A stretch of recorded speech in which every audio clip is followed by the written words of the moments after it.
If you are a drummer who wants to start a YouTube channel of your own and you don't know where to start, or if you just want to record drum videos for any reason, then you are in the right place, because this is audio gear for drum videos. If you like that sort of thing, remember to like and subscribe to come back next Tuesday. I've taught well over 1,000 drum lessons to people just like you, and I can show you too. I'm Gabriel, and this is Drum Tip Tuesday. Okay, audio gear for drum videos. This video I'm coming up with is an answer to the many, and I mean a lot of people have been asking about this, questions about how I get the sound of my drums into the videos that I make. It's a massive topic. I'm going to try to streamline it the best that I can in this video and keep it short, to the point. To that end, the different sections of this before I get going here is going to be microphones, connections, preamps and digital interface, digital audio workstation, and then processing of the audio once you get it into your computer in your DAW. All right? But like I said, first, microphones. First microphone I'm going to talk about is going to be my overheads. I need some notes here. Don't judge me, it's a lot of serial numbers and I can't remember them all. I have a pair of AKG C214s. If you're going to spend some money, spend them on your overheads. And I'll tell you why. There's a few different reasons. First one is versatility. All right, you can record the entirety of your drum set with a mono overhead and one out in front of the kick. You can do it, all right?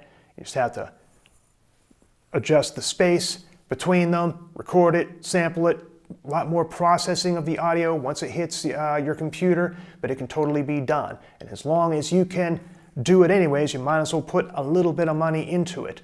You don't have to, and I'll show you a way to get around that. We'll circle back, but just in talking about these microphones, they're a nice pair. I got mine.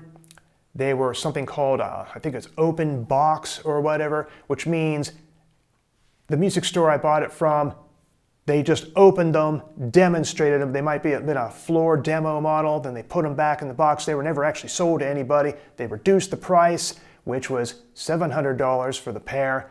And you're going to say, wow, right off the top, just like that, huh? I'll say, first of all, that's the most money I've ever spent on I think anything in my studio all at one time. And also, there is a workaround there. And I'll circle back to prices in just a minute. But moving on with the features of this microphone, you say, why the AKG 214s? Well, it's because they're reminiscent, or the model number 414s made a big name in the industry as being a fantastic model of a microphone. Those microphones cost, I don't even know what they cost anymore. I think they're like $3,000 or something for a pair. You say, so what's the difference? Well, they're both large, relatively large, in other words, 1 inch, large diaphragm condenser microphones. But the difference is the ones that I have only have one pattern, one polar pattern. What's a polar pattern? The polar pattern is how the microphone hears. The 414s have 4 patterns. They have cardioid, the most basic one that all my microphones have, including the 214s. Hypercardioid, a much smaller, much more narrow field of listening. They have figure 8, they can hear on either side, but not so much in the middle. And they also have omni, a complete circle. Anything that happens in the room can be heard by these microphones. The 3 other than the cardioid, I think would be useless to me. So when AKG made the 214s that only have a cardioid pattern, the pattern that I would be using anyways, I got that as soon as I could justify the cost of it. I shopped around, I looked, found the best price that I could, and I got them. All right, and I'm pretty happy with them. Next place, if you're going to spend a little bit of money or get a decent microphone, is going to be in your kick drum and your snare drum. Kick drum, once again, I went with AKG, but this time the D112. Why that one? It's just a familiar mic. I'm an older guy. I have been using, sound men have been coming up to me and throwing in a D112 on or near or in front of my kick drum for years. And every time they do, I like the sound that they get from it. It's just a simple dynamic microphone. It's pre-EQ'd. EQ, in other words, it attenuates certain frequencies and it amplifies, boosts certain frequencies that are very friendly to the kick drum. It's a personal choice. With the kick drum, I like the AKG D112. Snare drum, pretty standard. SM57 by Shure. Once again, typical cardioid pattern, dynamic microphone, real sturdy, real versatile. Everybody uses this thing. A note about price. You can get real cheap knockoff versions of this. And I'll tell you what the difference is, at least for the one that I had. I had one before I had a Shure SM57. It was called the, I think the company was Pyle, P-Y-L-E. And essentially what they did was leave out the transistor. There's like another transistor inside, and it's encased in sort of a silicone in the SM57. Theirs just didn't have that.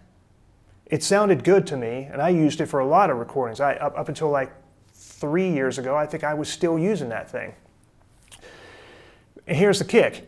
People are getting old SM57s, audio engineers, people who record drums, and they're like taking them apart and boiling out the silicone and taking that transistor out, putting it back in, resoldering the parts and using it without the transistor. From what I can see, the Pyle was just already a transistorless SM57. So a real good compromise. I said spend the money on your snare drum, your kick drum, and your overheads. But one price compromise that I know that you can make and still get a decent sound is getting like a knockoff 57. It's a real simple design. Most microphones are kind of made like it. Most dynamic microphones are made kind of like that. So you can kind of get away with something there. But the SM57 only costs $100 anyways. So, you know, you'll make your choices. Next, microphones. Here's where I've really saved a lot of money. But I really would like to upgrade these microphones. I have on my toms, I think it's called the Digital Reference DRST 100s. They are super cheap, but they work. They are the most standard sort of run-of-the-mill dynamic microphone that you can ever put on. I got a bunch of toms. That's another reason why the cheap microphone, I got like 5 toms because I got this kit. Long story there, I'm trying to keep this brief. But I ended up with 5 toms and liking it. I wanted to close mic every single one of those. So I saw these were super cheap, got them, tried them, they work. That's all I can say about them. They work. And apparently they work well enough because a lot of you are always telling me that you love the sound of my toms in particular. So that microphone is the Digital Reference DRST 100s. Okay? Those are like your standard microphones. Your overheads and close mic on kick, snare, and toms. There's another level of microphone that you're getting into and that I'm into here. And since this is about how I get my drum sound, I'll go into this. I have a second kick drum mic. It's on the outside. It is a cheapie, but a goodie. It is another condenser microphone, like the overtops. Don't know if I mentioned that earlier. Those are condenser microphones over top my kit, which means they need phantom power. We'll talk about that in a minute. This one also needs phantom power. It is a relatively large 1-inch condenser microphone. It is the B100 by Behringer, or Behringer, I think is how you actually say that. And it is a pretty cheap microphone. I saved some money on that too. It was $100 and it's nice. You can record your voice with it. I did something where I was by my desk in front of my keyboard and I was talking about how I make a certain video and I was recording my voice. Man, it sounds pretty nice. So that's another thing. If you spend on your overheads a nice, large, basically large diaphragm condenser microphone. You can use it for a lot of things. I even used it on my voice when I was talking. Sounded real broadcaster-like. Got another one that's even cheaper, right? The Behringer wait, make sure I have this right. B1. I hope I didn't say B100 before. I'll check that in editing. B1 by Behringer. That name shows up again on two other microphones. I have both a snare side mic and a hi-hat mic. All right. Now, the snare side mic, I can take it or leave it. I use it because I get some use out of it. I do kind of a cool thing with it. The hi-hat mic, if I was going to get another microphone other than close miking the drums and two overheads, the first one I would get would be the hi-hat mic. What I'm using for both my hi-hat mic and my snare side mic is once again the Behringer, but this time the C1s. Not B1, but C1. And they're a pair. Those little pencil-sized condenser microphones, small diaphragm condenser microphones. I got them in a pair. Oh man, I saved some money here. They're cheap and they work. And remember I said I would circle back to overheads when I was talking about how expensive my overheads were? I used these at first as my overheads. These were my first overhead microphones and they totally worked, okay? They were nowhere near as nice as the ones that I have, and I'm very glad that I have these, but you can. If you need to, you don't want to spend right away the two overhead microphones that cost hundreds, you can spend $100 on a pair of the Behringer C1s, and you can get something in the kick, and you'll have lots of sound. You can go find the cheapest kick drum microphone on Amazon, put those over top in like an XY configuration, just kind of over your head. That's how I used to have that, kind of over your head, over the drums, and you can work. The way I'm using the Behringer C1s right now is as my, like I said, hi-hat microphone and snare side microphone. Why do I do this? First things first, and this is a lot of it, it's logistics. I had them after replacing them with the good overheads that I have now, and crispness in the hi-hat. And there's something I liked about other drum videos that I couldn't quite get with the distance between my overheads and the hi-hat and everything else, was the presence and the crispness of the hi-hat. Especially when I'm showing people how to play hi-hat patterns and how they mix with the ghost strokes, which leads me to the other C1 Behringer microphone that I have on the snare side of my snare drum. I compress and we'll talk more about compression later, I compress the crap out of that thing and I pan it, another thing we'll talk about, I pan it slightly to, well see I'm talking to you. I pan it slightly to this side, right? And I pan the hi-hat to this side so that when I'm playing intricate ghost stroke patterns, you can kind of hear them go back and forth a little bit. It's not distracting because I only pan them about 50%, not the full 100, right? And it leaves a little space right down the middle of the mix so that they don't get mixed up too much. You can hear definition. So between being able to dial in, like maybe 12,000 hertz, 12K on EQ for the hi-hat mic, and being able to pan and compress the snare drum mic just opposite, you can get some nice definition. And you can really hear what I'm doing. A lot of that presence, that's how I get it. Next up, connections. More likely than not, you're going to take an XLR cable and go right from your microphone into your digital interface, which contains your preamps. All right, more about that in a minute. But most importantly, get the best XLR cables, get the best cables that you can afford.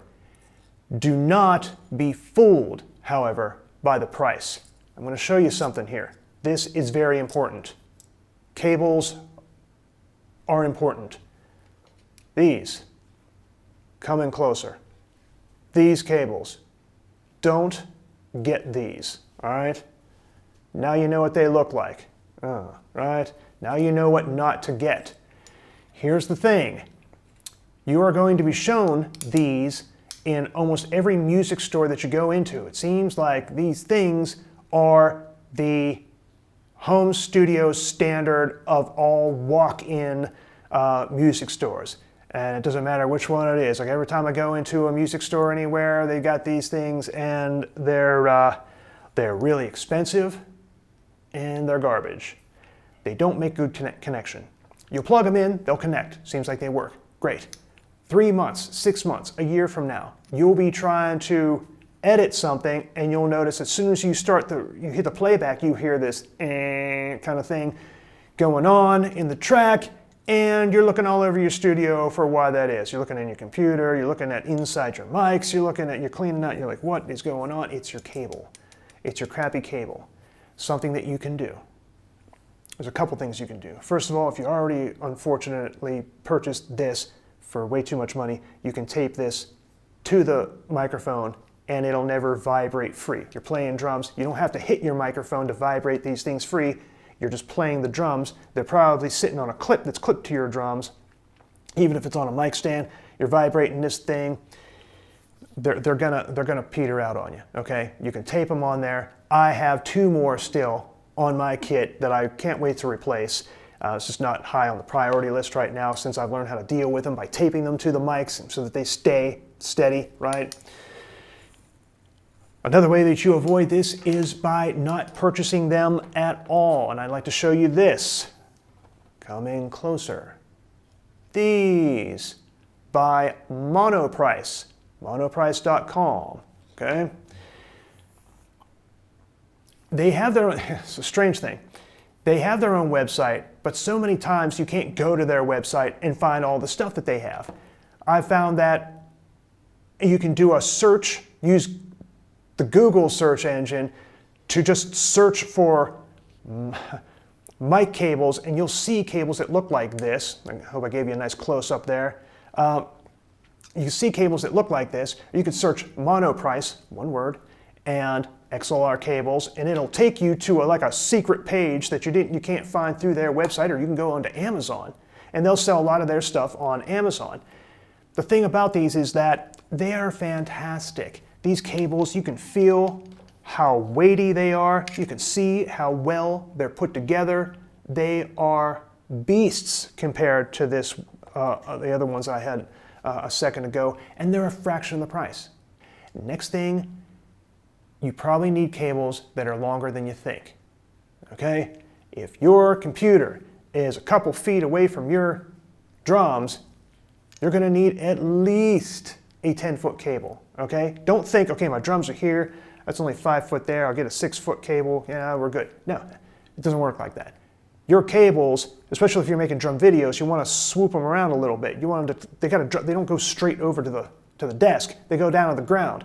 Well, from your first tom to the ground, it's like, if you just go over the kick drum just like that, you go down to the kick drum and around it, that's like 4 foot. It's like almost 5 foot to the ground. So then when it goes over there, it has to go back up to the computer. You need like at least like a 10-foot cable to connect any drum to your digital interface. So good cables, long cables.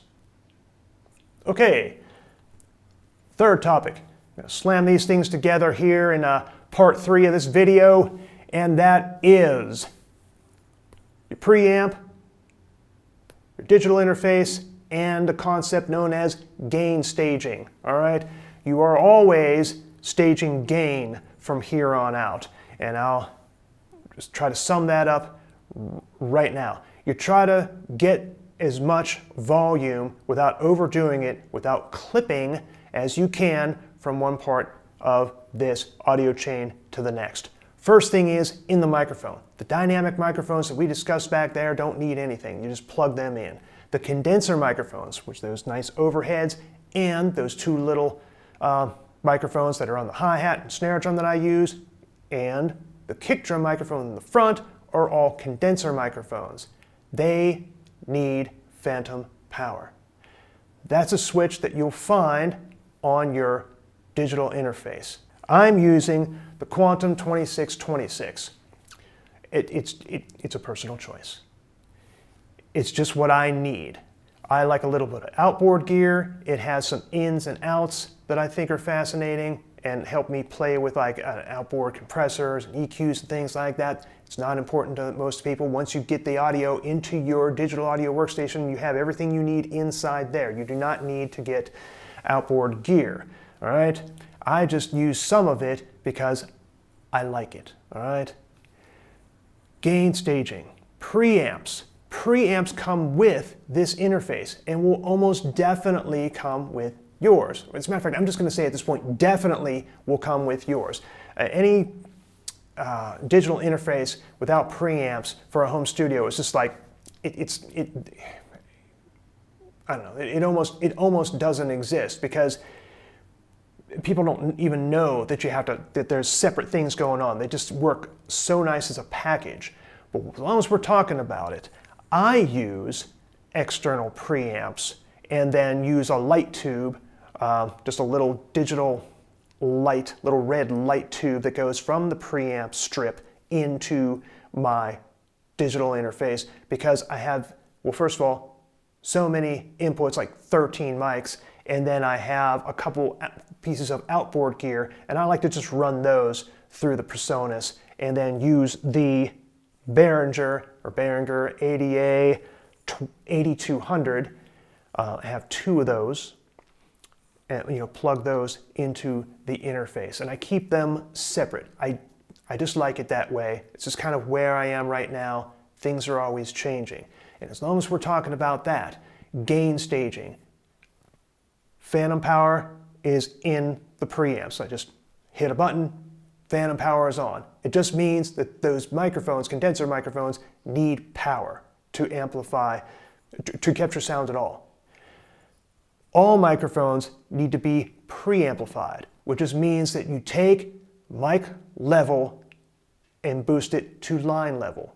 Line level is just a level of audio that's useful to your workstation, in this case, a digital audio workstation. The knobs on the PreSonus were real nice and easy for me. I like there's another feature there. You just hit the drum, see where it starts to go into a little bit of a yellow, and back it off a little bit. You hit whatever other drum, you see where it starts to get into the yellow a little bit, because it'll be green if it's good, yellow, and then red. It'll turn red when you're just like blowing it out, right? You just hit it until it turns to a little bit yellow, and they all have a similar thing. I had the Behringer Euphoria. It was the same thing, except they went green or red. It was like you're either clipping or you're not. You want to get the signal up as high as you can reasonably and not clip. Give yourself some room, all right? Don't think that because you turn your preamp all the way up until like it barely turns into the red, that's just going to do you any good once you're working with the audio in your station, because not having headroom doesn't allow you to turn it up later before it distorts, all right? And if you hit the drum a little bit more passionately, a little bit more hard, you could clip it before it even gets there. And you want to avoid clipping at all costs. That's gain staging. That's where we are at that stage of the game. Now, once you get the audio from your microphones into your digital interface, the interface will connect to your computer via any different way. I mean, I think there's USB or whatever. But since we're now connected to the computer, let us talk about my DAW. Okay, now, I guess part 4 of this thing, digital audio workstation, digital audio space, your DAW. Just the application in your computer that allows you to process the audio, all right? How do you choose one? Logistics, price, personal choice.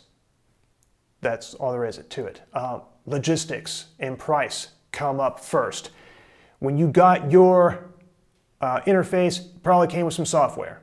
it came with something that you can use to process audio in your computer. You can use that to start with, that's fine.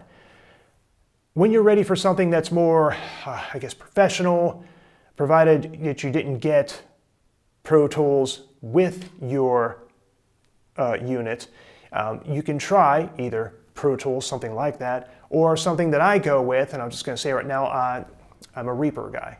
Reaper is the digital audio workstation that I use. Why do I use it? First of all, the price is right. I mean, it's only like $60 after a 90-day trial. Pro Tools, which I also worked with for a year, was $100 a year subscription. Next thing is, the buttons on Pro Tools, real small. And I know that you're supposed to have them on different screens and whatever and blow them up, but I just have that one computer screen. It's a big Mac, and still it was too small. Confusing. Pro Tools. Esoteric. I shouldn't say confusing, but it's esoteric. Like, there's keyboard commands that you have to learn just for Pro Tools. You know, they're not in any other application. They don't do anything else in any word processing or any other application that you use. They are specific to Pro Tools. Every once in a while, I also would hit a button and I didn't even know I hit it because the small variations and shades of gray on some of the buttons that would turn them off or lock them. You know, I was locking tracks. I was like, why doesn't this work? You know, and I'd lose an afternoon trying to figure out how to unlock a track because I just couldn't see that that dark shade of purple is now a slightly darker shade of purple, which means it's not sort of in a neutral position. It is a track that is now locked as opposed to a track that's armed, which is that bright red. You know, you'd think there'd be 3 grades of color at any rate. You can get Pro Tools if you want, try that out. It's the industry standard, I think, because it always has been, but Reaper is every bit as professional and the layout is great. If you're a guy of my generation, Linux, word processing, computer commands that are standard across, it doesn't matter if you're word processing or if you go into any sort of situation on your computer, a click, a double click, right click, shift click, control click, these things all have a universal language that works and they do exactly what you think they would do in Reaper. One, for instance, is got 13 mics rolling back there. I want to arm them all to record at the same time. They're all lined up along the bottom there. I click the first one, I shift click the last one, they all light up, I hit record on one, they're all armed to record. I didn't have to open up a manual to do that, it just does it. It's for that reason and because it looks great. I mean, the buttons are big and clear, you can just see everything. Everything makes sense and it's big and more professionals are using it. So once again, for me, as a choice, Reaper. But before we go on, remember, comment your questions. There's a lot being covered in this video, and I try to streamline it to just do what I know about, just the way I do it for these videos. But just remember, if there's anything I didn't cover in here that you want to ask me about, I'm always available in the comment section. Comment your questions below.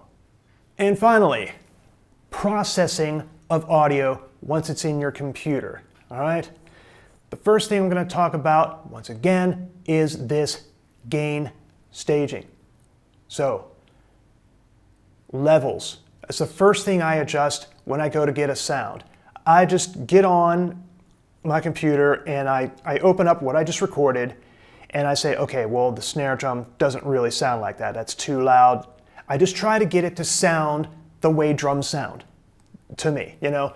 Or if it's a groove, if it's a tom groove, I might bump the toms up a little bit more than usual. If it's a kick, snare, and hi-hat thing, maybe, you know, if it's an intricate ghost stroke thing, once again, I might take my condenser microphone, right, that's on the snare side of my snare drum, bump that up a little bit more than usual, try to highlight some things. If the hi-hat is really cool in this groove that I'm teaching, then I might bump that up, or, well, at any rate, get your levels, all right?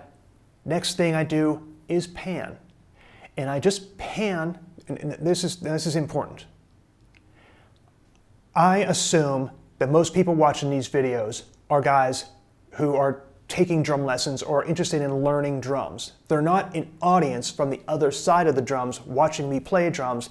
They're a guy who's thinking in his head, he's sitting behind the drums, listening to the way the drums sound around him. And I'm also assuming that most people are setting up their drums kind of like mine in the way that the snare drum's in the middle, kick drums, snare and kick are in the middle, the hi-hat is over here, the ride cymbal is over here, right? I'm assuming that you're sitting behind drums that are kind of like mine in that way.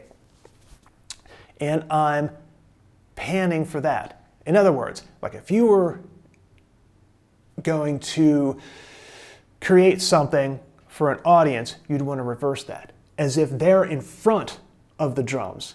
So the ride cymbal would be to their left, the hi-hat to their right, and so that they can kind of experience it like it's live music, like they're right there.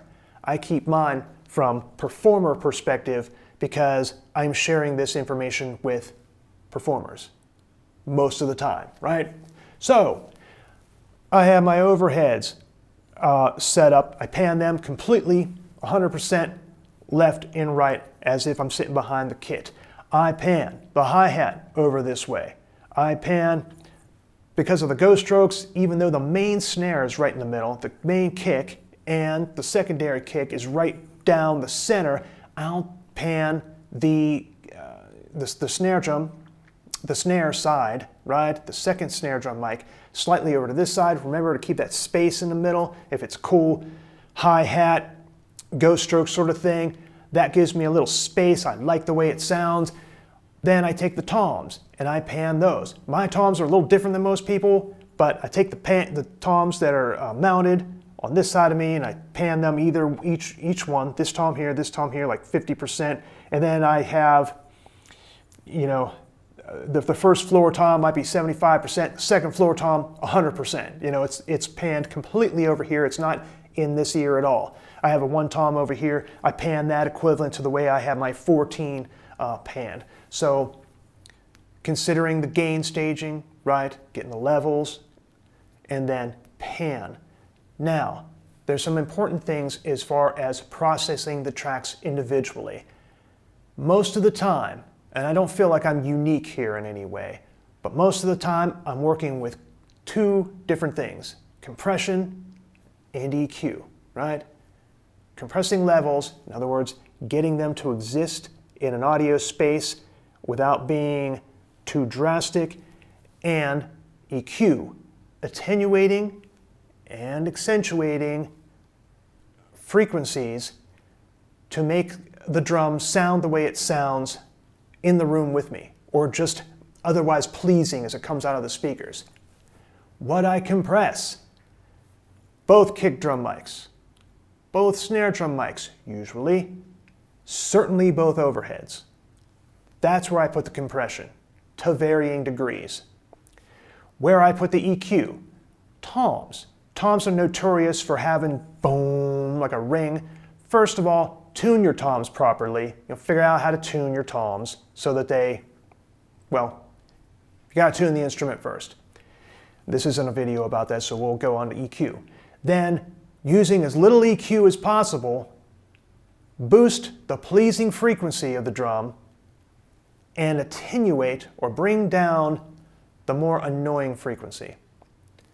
Trying not to forget that the stick, the sound of the stick hitting the tom, is also part of the toms. But of course your overheads get that pretty good. But if you're not hearing your toms and you're boosting it and it just sounds like brrr, you might want to boost a little higher the sounds that are like your fingers snapping or like a clapping sound, that high frequency in the tens of thousands, right?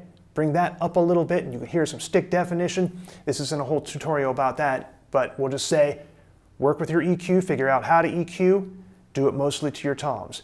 Work with your compression, figure out how to compress, kick, snare, and overheads. Why do I do these things, all right? We do these things because a microphone is not an ear. okay? People say, well, you know, if you're compressing so that your kick drum pattern sounds more consistent, and the lighter you hit the kick drum when you play doubles especially, that lighter kick as opposed to the harder one, and you should be a more consistent drummer. Anything else is cheating. It's not cheating. The microphone is up in the drum. Nobody puts their ear inside a kick drum to listen to it. Your audience is at least over there somewhere, right? You know, they're at least several feet away, experiencing the drums as a whole from over there. What sounds good to them, good and funky, like good, not good, close enough, but actually good, doesn't always sound, rarely sounds good to a microphone that's in your drum. Same thing with ghost strokes as opposed to the backbeat. You're playing the ghost strokes soft, you might say, and then you're playing the backbeat hard, and you're like, well, I want the ghost strokes to be soft. Yeah, the thing is, the microphone, once again, microphones aren't an ear. They're not going to perceive that. Someone on the other end of speakers doesn't get that. So you have to put them in the same volume range, okay? From here to here, you know, way out of the screen, to like here. They have to exist together. And you say, well, isn't it going to sound immature? Because you probably, when you learn how to play the drums, one of the best things you ever did was take the groove that sounded boom, and turn it into boom, get the ghost strokes down, get the hi-hat under control. And you say, well, isn't that going to take that out of whack? No, it's not how it works because of timbre. The listener can perceive the change in timbre as being a mature drum groove, okay? It's something that I can't really explain until you're doing it for yourself. If you have been doing it on your own, then you know what I'm talking about. So, in summary, we've talked about a lot today. Microphone choice, all right? Spend the money where you can spend the money. Always look for a deal. Connections. Cables are so much more important than you think. Get cables that are good and long enough. Be really careful not to pay a lot more because perils abound. The average cable sucks. Mono price. Start there. Preamps, digital audio workstation. Preamps and digital interface. They're probably together, right? You don't have to worry about that so much. First part of gain staging is to not blow out your preamp in your digital interface. Get it up there just enough, no more. Choosing your digital audio workstation. It should work for you. The best one, if you're just starting off, is the one that came free with your digital interface. If you're looking for something more pro, I go with Reaper. Try them all. Lastly, processing. Compression and EQ is really all you should need. And I almost forgot one more thing. The last gain stage. It's probably going to be built into your DAW as a template, part of the template. When you open it up, if you get like a cheaper one that comes with your digital interface. If you go to get Reaper or Pro Tools, it's not going to be there. You have to set up a master track. Last part of the gain stage, right? Let's just review gain stage for a second. Phantom power or not, turn up the gain enough in the preamp, get levels on the tracks individually, and compress the proper tracks. Master track is always going to have some compression, a little bit of overall EQ, and a limiter, all right? Compressing and limiting. This video is too short to get into all that. Just know that before the output, there must be a master track. The more professional DAWs are going to make you do it yourself. The cheaper ones will probably have it already set up for you. You look for it. You have to adjust that as the final frontier to getting the final product. All right. So the question is, and I talk about gain staging a lot through this whole thing, because when you get done, you might have a signal that's so low that you're like, I can't even hear this. Well, it's because you weren't gain staging, all right? It's a very important thing. So just remember those things. I hope you got out of this video what you wanted to get out of it. I've never done a video like this. Like I said before, comment questions. I'm sure you will have a lot of them. I'm Gabriel. Thanks for joining me. If you like the content that I share here on YouTube, then I'd like to ask you to consider subscribing to DrumTipTuesday.com. There I share masterclasses, in-depth coursework, drumless practice tracks, and more that I only share on DrumTipTuesday.com. The link is in the description. And as always, if you like this video, remember to like, subscribe, and check out one of these videos next.